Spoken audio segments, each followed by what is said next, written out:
Ladies and gentlemen, I'd like to thank all of you for being here today, especially those of you who knew I was going to be saying a few words. It's very touching that you still came. And I know my daughters have been dreading this moment. They know my appalling sense of humour. And here I am now standing with a microphone in my hand in front of a captive audience. You can't escape. No lifeboats. I'm told that the best speech makers follow 3 simple rules. Stand up, speak up, then very quickly shut up. So I'll try and stick to that advice.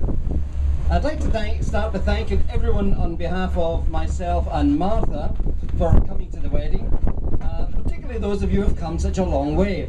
I think Julie and Louis win the prize for coming the furthest. They've come all the way from Australia, but I know there are many, many others who have come across oceans and continents.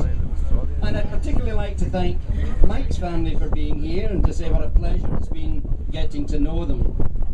But on a slightly sadder note, I'd just like to mention at this point, all those folks who couldn't be with us today for whatever reason. I particularly think of Mike's mother Peggy, who went to be with the Lord 6 years ago, and also Lisa's grand Jean. This afternoon, Alison mentioned that we have a candle to light, so I invite Mike's sisters to light that candle. Are you going to do that now? Not going to be able to do that now, so maybe we can do that later. But actually the first toast ahead of the bride and groom is actually for absent friends. So let's drink a toast to absent friends. Absent friends. And now turning to the bride.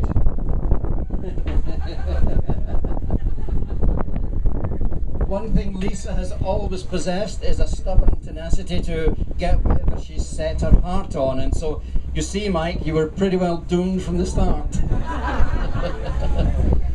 Today I look at Lisa, I see an independent, attractive, elegant, stunning young woman. She obviously takes after her mother and not me. But of course Lisa isn't one of these modern girls who insist on wearing the trousers. I was speaking to Lisa yesterday at the rehearsal and she assures me that Mike will be wearing the trousers, but she'll be telling him which ones to wear and when to put them on.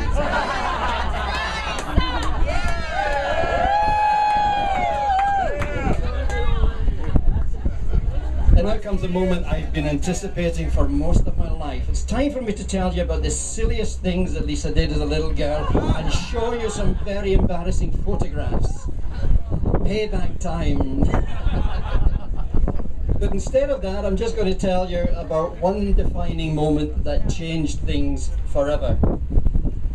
We were in a nightclub in Colombo and we were supposed to be chaperoning Lisa. When somebody let off some smoke bombs and pepper sprays and there was chaos everywhere, people were panicking, we were choking, we couldn't see anything, we you know. Lisa calmly walked round, opened all the windows, came and found us, collected all our belongings and saw us safely onto the street outside. That was the moment when we realised that Lisa was no longer the little girl that we were looking after. She was now the big girl who was looking after us. Mike, that's the kind of girl you married. We are so very proud of her. I'm a big poetry fan, so here's a little ditty for Lisa.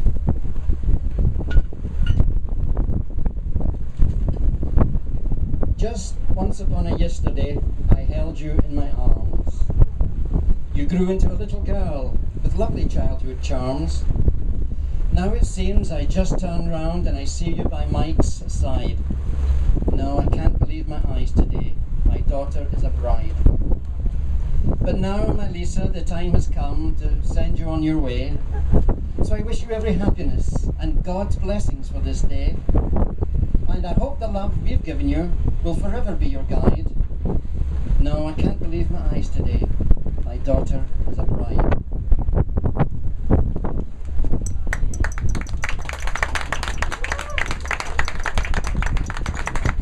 And now turning to Mike.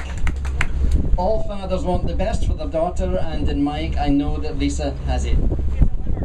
Mike, I'm delighted to welcome you into our family, and I'm very happy to be able to call you now son-in-law. We look forward to getting to know you better in the years ahead, but I have just one special request: please don't sell your boat.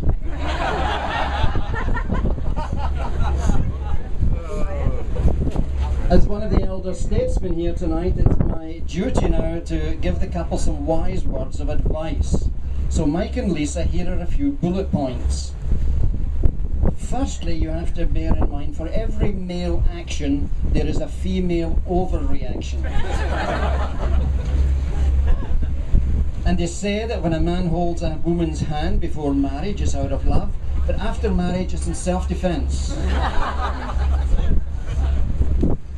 And as the years move on, when one day Lisa asks you, does this outfit make my backside look big?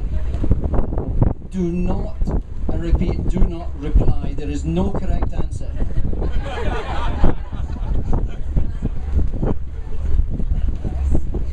And Mike, when Lisa has something important to say, stay silent. It'll make her think you're listening. And now another little ditty, this time by Ogden Nash, with a humorous tone, but a very wise message. To keep your marriage brimming with love in the loving cup, whenever you're wrong, admit it. Whenever you're right, shut up. And finally, a definition of marriage. A good marriage must be created. In the art of marriage, the little things are the big things. It's never being too old to hold hands. It's remembering to say, I love you, at least once each day. It's never going to sleep angry. It's having a mutual sense of values and common objectives. It's standing together, facing the world. It's forming a circle of love that gathers in the whole family. It's having the capacity to forgive and forget. It's giving each other an atmosphere in which you both can grow. It's a common search for the good and the beautiful. And it's not only marrying the right partner, it's being the right partner. There's been a strong Scottish element in today's wedding, as you may have noticed, and this afternoon Alison finished the ceremony with a Celtic blessing. Now, I'm going to close with the same blessing because I think you can never have too many blessings. But because it's relevant to everyone here this evening, I'm going to recite a slightly longer version, which has got 3 verses. May green be the grass you walk on. May blue be the skies above you. May pure be the joys that surround you. May true be the hearts that love you.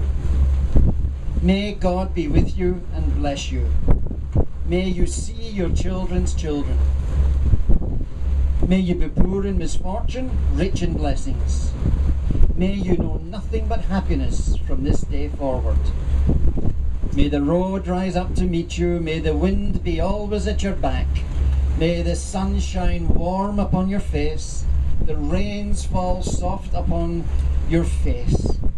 And through all your married lives, may God hold both of you in the palm of his hand. Ladies and gentlemen, please charge your glasses for a toast to the bride and the groom, Mike and Lisa. Yay!